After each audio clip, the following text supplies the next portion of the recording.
নাটকের শহরে বালুরঘাটে শুরু হলো চতুর্বিংশ নাট্যমেলা। মুখ্যমন্ত্রী মমতা বন্দ্যোপাধ্যায়ের উদ্যোগে পশ্চিমবঙ্গ নাট্য একাডেমির আয়োজনে বালুরঘাটে এই নাট্যমেলা শুরু হয়ে গেল মঙ্গলবার। এদিন সন্ধ্যায় এই নাট্যমেলার উদ্বোধন করলেন রাজ্যের ক্রেতা সুরক্ষা দপ্তরের মন্ত্রী বিপ্লব মিত্র। এছাড়াও উপস্থিত ছিলেন জেলা পরিষদের সহকারী সভাধিপতি অম্বরীশ সরকার, বালুরঘাট পৌরসভার চেয়ারম্যান অশোক কুমার মিত্র সহ অন্যান্য বিশিষ্টজন। জানা গিয়েছে, বালুরঘাটের রবীন্দ্র ভবনে জেলা তথ্য সংস্কৃতি দপ্তরের ব্যবস্থাপনায় 5 দিনব্যাপী নাট্যমেলা হতে চলেছে। আজ থেকে শুরু হওয়া নাট্যমেলা অনুষ্ঠিত হবে আগামী 21শে ডিসেম্বর অবধি চলবে। এই নাট্যমেলায় রঘুনাথগঞ্জ, বহরমপুর, উত্তর দিনাজপুর, বুনিয়াদপুর এবং দমদমের নাট্যদল অংশ নেবেন। নাট্যমেলা অনুষ্ঠিত হওয়ায় খুশির আবহ বালুরঘাট জুড়ে।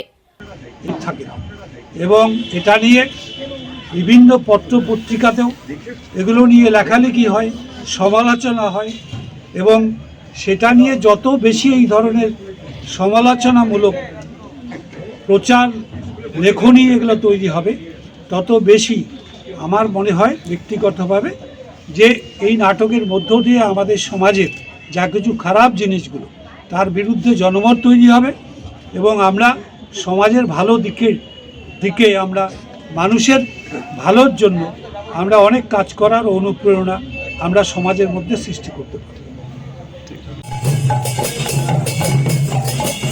দক্ষিণ দিনাজপুর থেকে হিটলার ভৌমিকের রিপোর্ট, ডেলি নিউজ কলকাতা। আর আপনারা দেখছেন ডেলি নিউজ, সত্যমেব জয়তে।